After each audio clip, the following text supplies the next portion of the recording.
قاف والقرآن المجيد بل عجبوا أن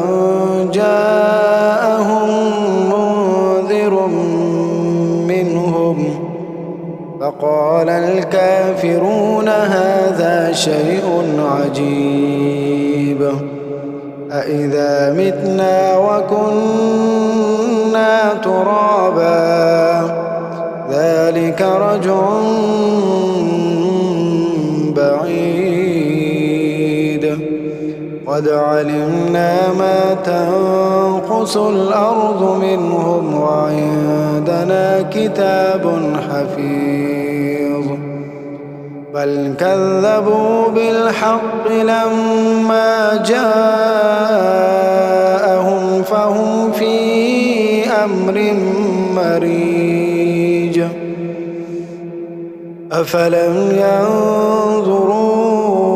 إلى السماء فوقهم كيف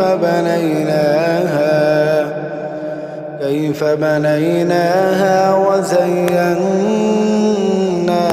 وما لها من فروج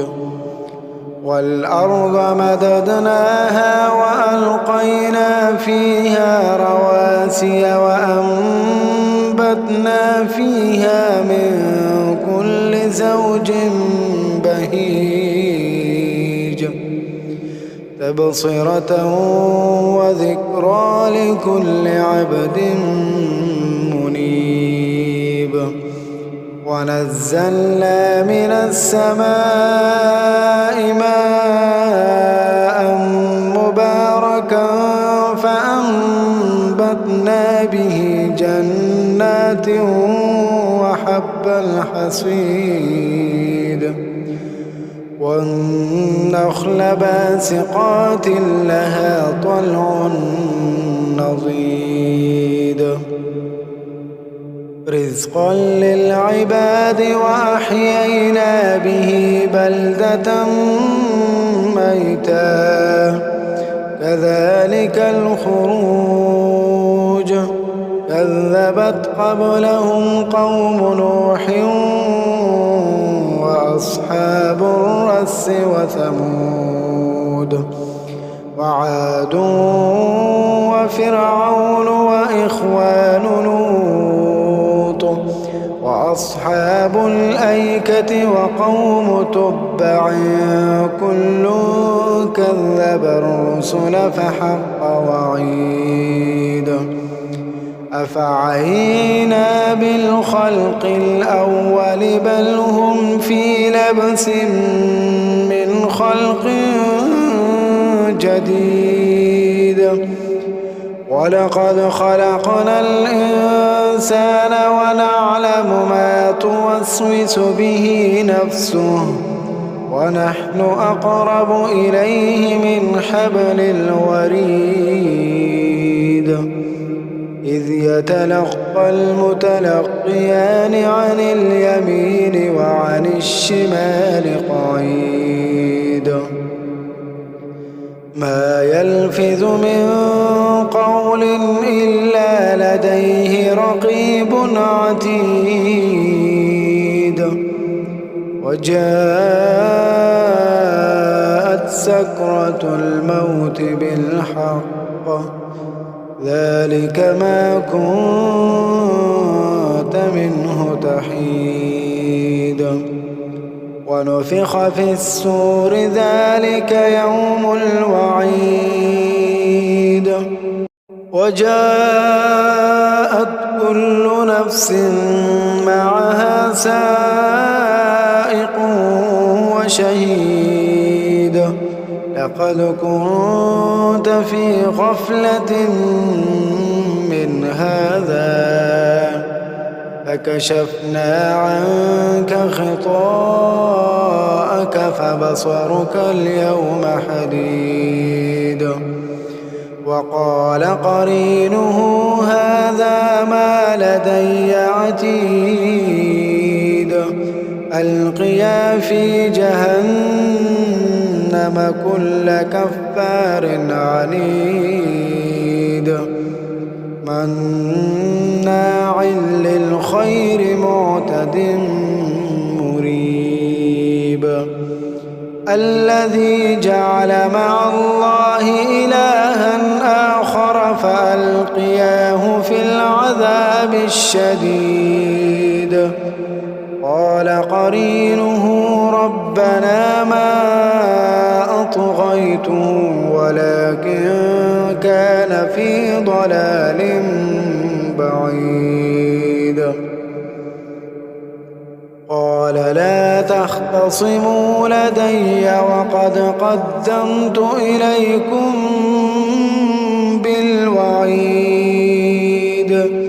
ما يبدل القول لدي وما أنا بظلام للعبيد يوم نقول لجهنم هل امتلأت وتقول هل من مزيد يوم نقول لجهنم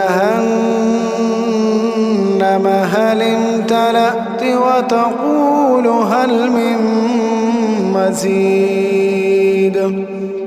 وأزلفت الجنة للمتقين غير بعيد هذا ما توعدون لكل أواب حفيظ من خشي الرحمن بالغيب وجاء بقلب منيب ادخلوها بسلام ذلك يوم الخلود لهم ما يشاءون فيها ولدينا مزيد وكم أهلكنا قبلهم من قرن هم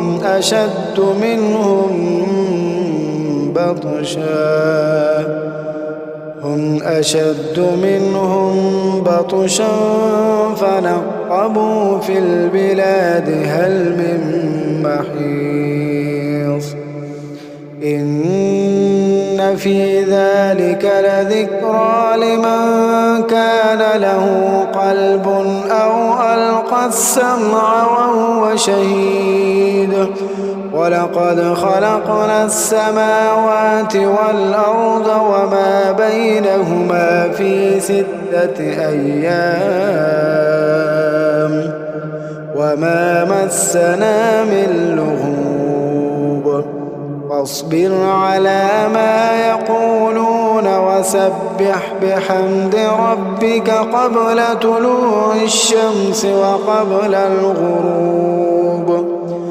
ومن الليل فسبحه وأدبار السجود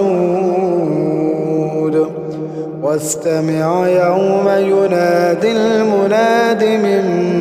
مكان قريب يوم يسمعون الصيحة بالحق ذلك يوم الخروج إنا نحن نحيي ونميت وإلينا المصير يوم تشقق الأرض عنهم سراعا ذلك حشر علينا يسير نحن أعلم بما يقولون وما أنت عليهم بجبار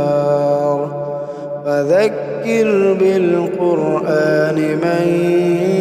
يخاف وعيد